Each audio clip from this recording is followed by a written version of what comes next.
even like my boss be doing, you feel me? Like I've never even like really seen Adam and Lena fuck before. You feel me? So you've Everyone never else seen has. Adam's meat.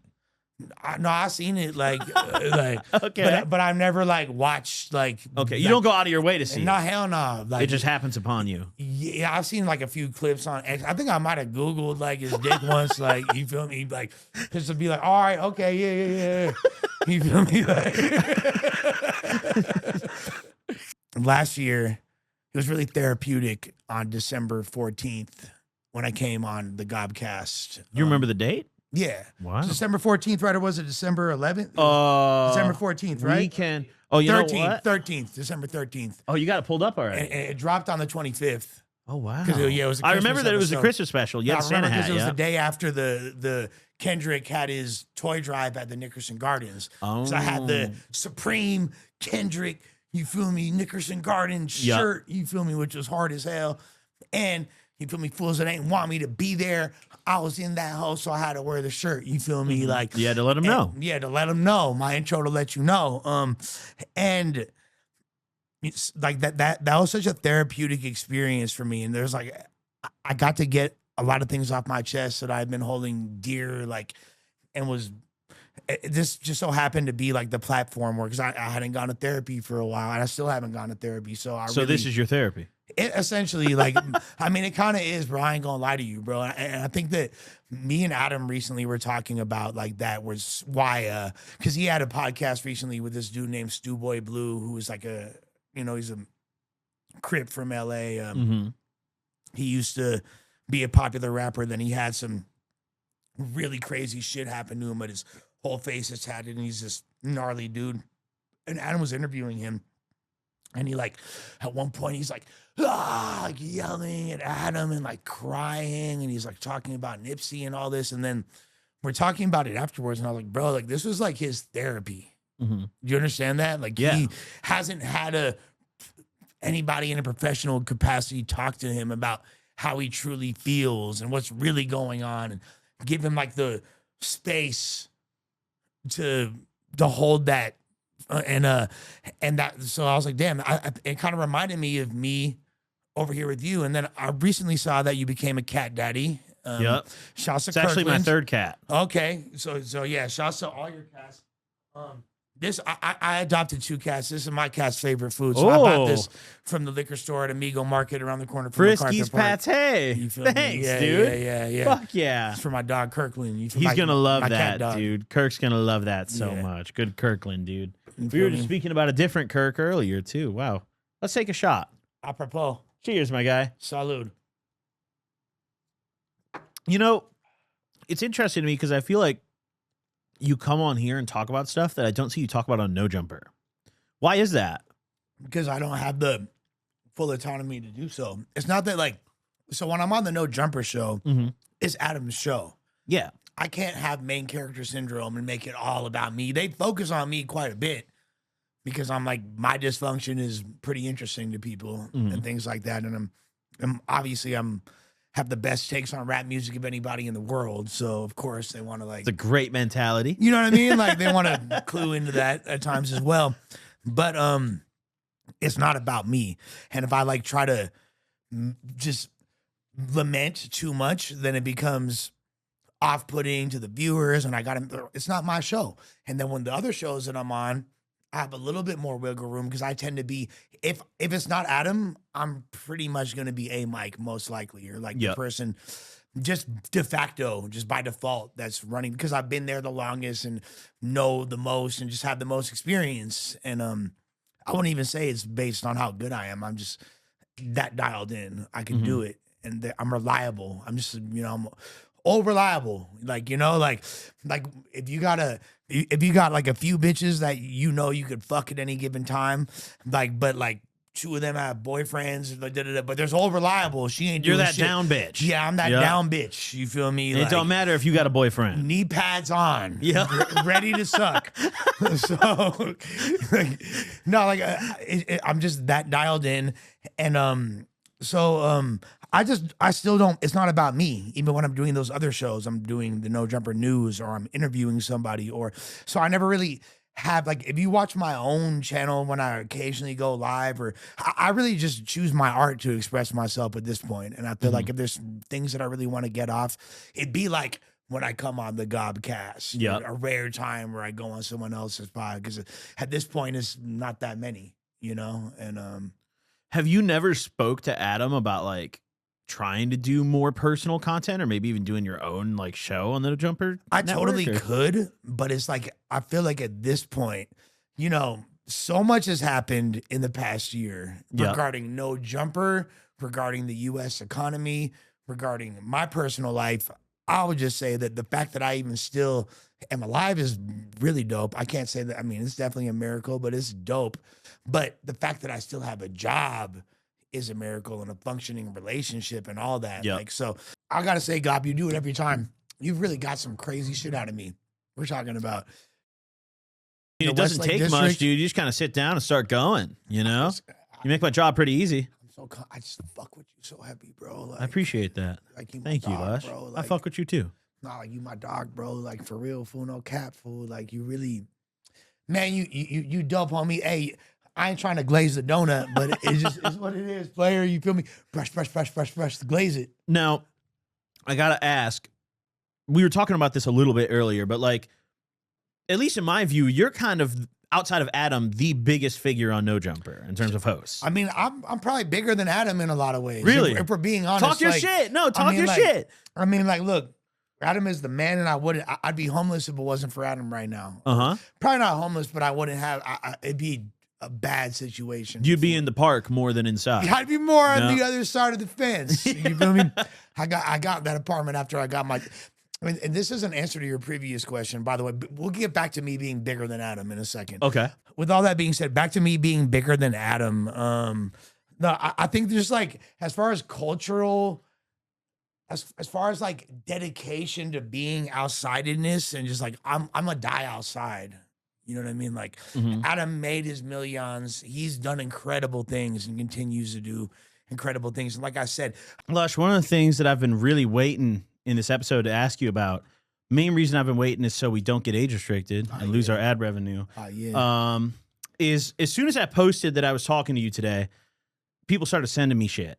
They started sending me all the lore, dude. You know, our audience is really my biggest assistance. You know, they help me prep. I love the whole community, the Goblin community. Oh, it's a great place to be, dude. It's a great place to be. We're gonna have like 100,000 of you watching this episode today.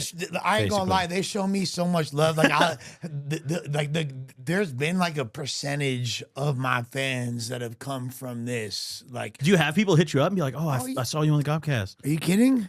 I love to hear that. I love to hear that all the time, bro. Are you kidding? Like, beautiful. I just didn't want to bug you. I would have been like, yo, let's run that. Bro, I would want to. I feel like me and you is gold than a bitch. Our last episode was fire. This one's great too. Come on, fool. Like, we're cooking, dude. You gonna see it at some point. We like I said, the next one gonna be I take you to MacArthur Park. We caught fucking work off the block. You feel me? And then it is. I'm down. We just maybe have to blur the work. You know? Yeah. Hey, and a good portion of the block. It's it's for your shit. I'm just, you feel me? Like, I'm giving it. I'm bearing my soul to you. Yeah. And the city's butthole as well. You talk about buttholes a lot.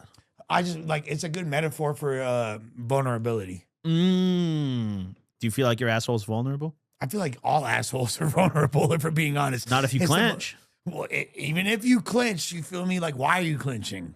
Because you're vulnerable. Because it's an insertion point. Yeah, okay. Like, no, you're right. You're right.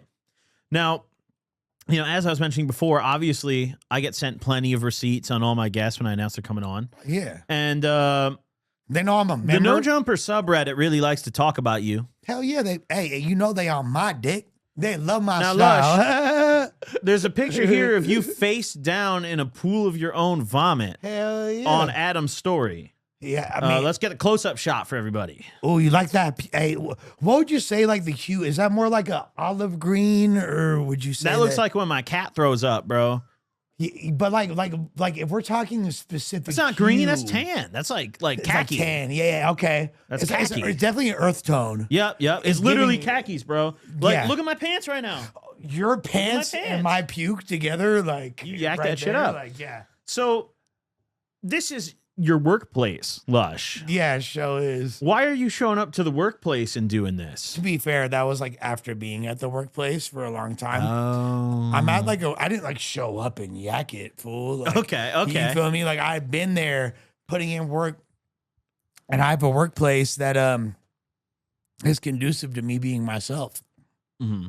They don't provide the aphrodisiacs or anything like that. They just be like, show up and be yourself, and if the viewers like it, you're cool. You feel me? If Adam fuck with you, you cool.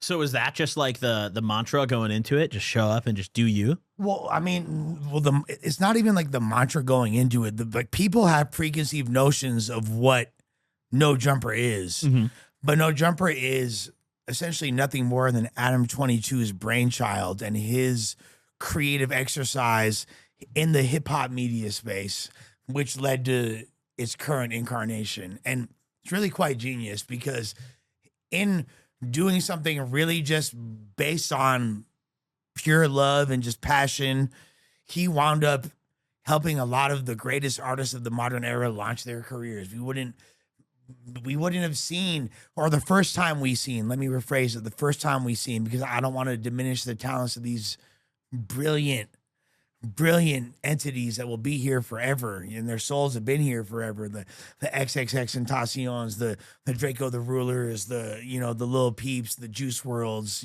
these guys that coincidentally got their first major look on an Adam22 No Jumper interview. So, you know what I'm saying? Like, with that being said, it's become something far different from that and grown considerably to the point where there's now a lot of other people involved. And I think that it's about capturing the culture and whatever is going on at that moment and cultural snapshots. And I just happen to be someone that's lived this shit. Like when I talk about sacrifice, I've sacrificed myself for the culture, for the art, because that's what I care about. And that's what I made. A very conscious decision I made as a young man when I was still a teenager. Okay. That this is what I want to dedicate my life to. Hip hop, the culture, whatever you want to call it. This right here is what you wanted to dedicate. So that's a result of me being a rock star, bro. Like a rock star is finna puke. Like you think that's light work? There's way worse. Like I've pissed blood before. Like that's not like that's not that serious. I just yacked it. Like now, what I will say about No Jumper is it's a media space. I'm well aware that when I walk into that office, anytime I step foot in there, my whole life is fair game. Yep. If you want to have that job, that's the sacrifice. Not a lot of people beg. People really wish they had this job. And the reason why I have it is because I've come to terms with the fact that I sacrifice my, what's the word? I guess like the word would be dignity, but I don't look at it as dignity because I still feel very distinguished. You have pride in what you do. Yeah. 1000%. But like what I don't have is shame. You know what I mean? Be like, I don't have any shame. I don't give a fuck. Like me puking, I'll lick that puke off the ground. I'll start a line with that shit. Like Jesus Christ. You feel me? It could have still been there from then, and I'll do it now. You think I give a fuck? Like I'm a real piece of shit. You can't tell me shit. I've been called worse things by greater people than whatever you have to say about me. You feel me? There's no level of depravity that I haven't seen. There's nothing you could tell me about myself that I don't already know and feel worse about. You're not going to make me feel any worse about myself. I know what it is. Me puking, like my girl was embarrassed. You feel me? Like my girl was like, yo, what's wrong with you, bro? She was, especially because like I said, my girl got sober, bro. She stopped doing drugs. And she had already been like on a better path than me, but she decided to be sober. And like I was getting worse and worse. It's like this weird thing because I was sober when I met her and then she wound up getting sober.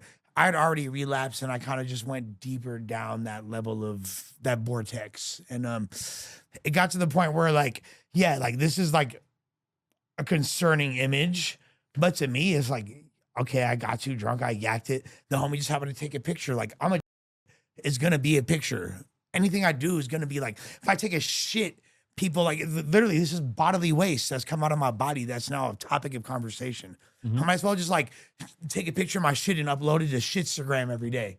Well, I think this is a little different considering the environment. You know, shitting in a toilet's just like normal. True. But like going to sleep in a pool of your own vomit beside a desk at your workplace is not the same thing. The floor was cold. Oh, I feel that, dude. Whenever I'm super fucked up, I go to sleep on my bathroom floor. Like I'm just remembering like how great the floor felt. Like I feel like the pressure of the world is analogous to the to me yakking. You know what I mean? Like, and then like the relief is equivalent to the cold floor. It just felt so good. I remember one time I was yakking it at a party, and I was in my homie's crib, and I'm just yakking it.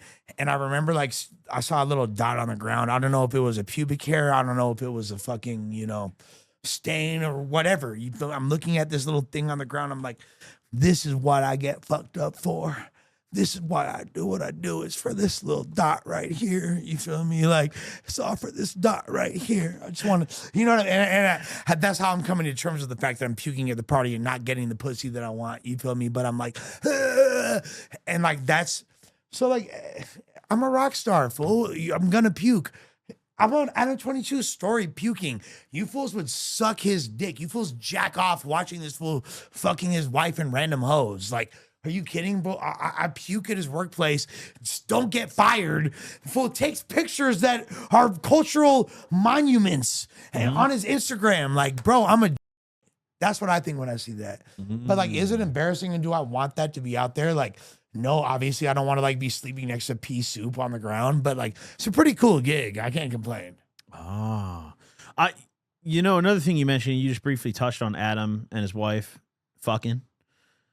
Has the workplace culture changed since he let someone else fuck his wife? Well, so when Adam let someone else fuck his wife for the first time, me and him were ops. Oh, so you were going crazy on the story probably. I was so happy, bro. That was like the best thing that could have happened. Like, are you fucking serious? I got his wife like, getting fucked in 4K. But like, I didn't realize that bro was finna run up a bag and flip the script and make it into this like thing where he's actually like turns. Bro, Adam, I've never seen an example, and this is why I love him so much and why him and I think why he loved me so much. Because I've never seen anyone in my life fail upwardly more than Adam. Gets his girl, like his wife fucked for the world to see, makes millions off of it, becomes more powerful, makes more money. Like, what? You feel me?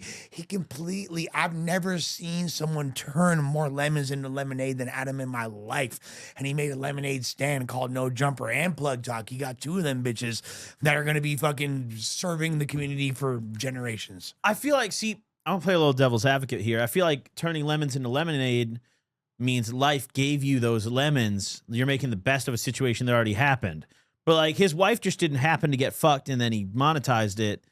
Like they signed some paperwork for that. Well, to get to that point, you got to remember, and I don't want to like the tree. Like the last thing I want to do is be on here like defending Adam hella much. That's you can do whatever you want. You can defend whoever you want. I'm just curious. Beyond him being my homie and like being like my boss, like all that aside, bro fucked like damn near 4 digits worth of bitches in front of his wife, with his wife, before a single dick was in a 1 mile radius of her mouth. That's a good point. So like, and these aren't just regular bitches. He's fucking like the girls that I jerk off to. You feel me? Like, like the Goon Squad. Randomly, I'll be like, yo, Adam, you fucking spiked that bitch. Like, I'll be gooning to that hoe. Like, what? Like, so our first question here is from Marcus, and Marcus wants to know, what's the weirdest experience you've had in the music industry? Have there been any crazy moments where it's like, damn, these people are weirdos? Big ups to the unemployed. Weirdest, I done seen some weird shit. I ain't gonna lie, bro. Okay. I done seen some weird shit. What's the weirdest you've ever seen? What defines weird? Because I know that means I feel like that's a personal thing, you know? Yeah, like weird. Like you ever go to the Diddy party or like? I've never been to a Diddy party, but I've been to some freaky ass parties. I've been to some orgies. You go to the Adam party. Never really been to an Adam party, to be honest. Like yet, we'll see. The night is young. There you go. What's the weirdest thing? I'm not gonna lie, bro. I'm just gonna answer honestly. The weirdest thing I ever seen. I was at a party a few years ago, and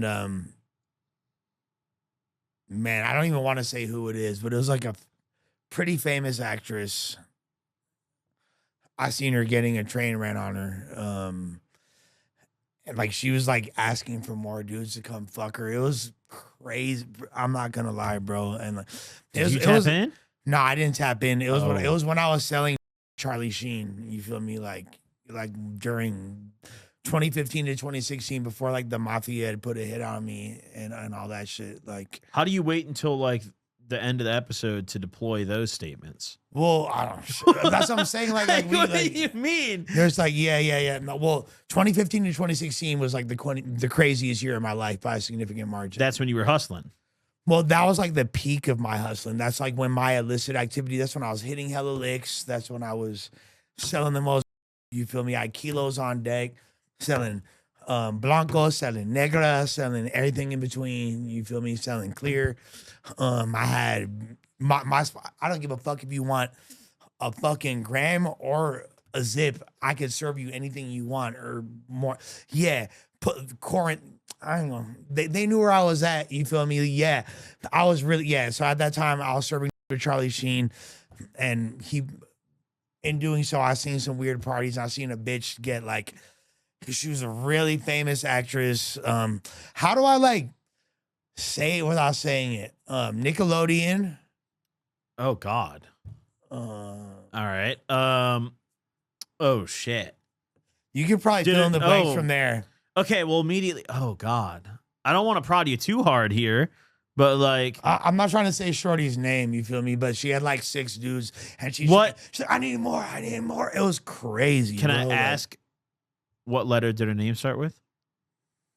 I'll say that the abridged version of her name starts with an M. I think I know who you're talking about.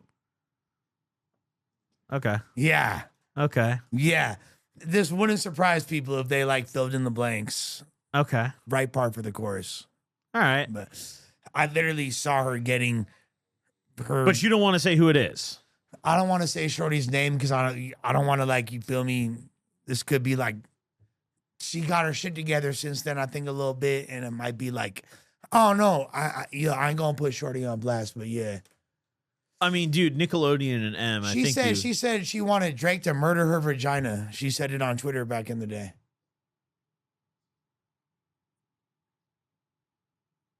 The abridged version of her name. Okay. All right. So what's her actual name? You feel me? I mean, you're not actually asking me, are you? You don't want me to say what I think? No, but yeah. Okay. No, I just like, right. I felt the energy. Everyone's like, oh my God. Yeah. No, she really did, bro. Her shit was getting turned to pepperoni right in front of my face, bro. Like, I could damn near smell it from where I was. You should have jumped in on that. I mean, like, my bitch was there at the time. Oh, she could have jumped in? Yeah, but like, hell no. You feel like I was married. That was like my wife at the time. You feel me? She was fine as fuck. Fuck my ex-wife. You feel me? Like, okay. So while you're taking a rip, I'll ask the next question here from Rain Man. He wants to know, since you've been around since the golden era of battle rap, do you think rap has gotten better or worse with the growing commercialization and streaming exposure? Whoa, it's a lofty question. I know, right? We picked some real serious ones today. I think that hip hop is in an incredible place in the sense that there's so many people that are able to provide livelihood for and generational wealth for their families as a result of this culture, which has been commodified for the masses. That's a beautiful thing. The way that it's exploited by the companies, the corporate interests that have some say so in the way that it's weaponized for the masses, that's another conversation. I think that's potentially very dangerous. The biggest difference between music in general, and this is not mutually exclusive to hip hop, between now and when I first started to want to make music, is that in order to even record a song was so much more of an arduous task. Yep. It was a more, you had to like, it was like climbing Mount Everest, the idea of getting in front of a microphone, because not many people had prosumer audio gear that was available for, you know what I mean? Like, yeah, you can record in a closet now. And a closet, I could make a whole fucking song and upload it to DSP. Yeah, you can do it right here in 15 minutes on my phone. Yeah, you feel me? I could take a beat from YouTube, I could rap to it on fucking BandLab, I could export that shit and upload it to my DistroKid account, which I paid $20 a month for, and all of a sudden it'll be on Spotify in 2 days, right next to Kendrick Lamar and Drake if I'm popular enough. You know what I mean? Literally, like that's the difference. It's the access gives more people opportunities, which is a good and a bad thing, because there's a lot of people that never would have been inspired to even try to make music that are amazing voices that we wind up hearing, but they're like the exception of the rule.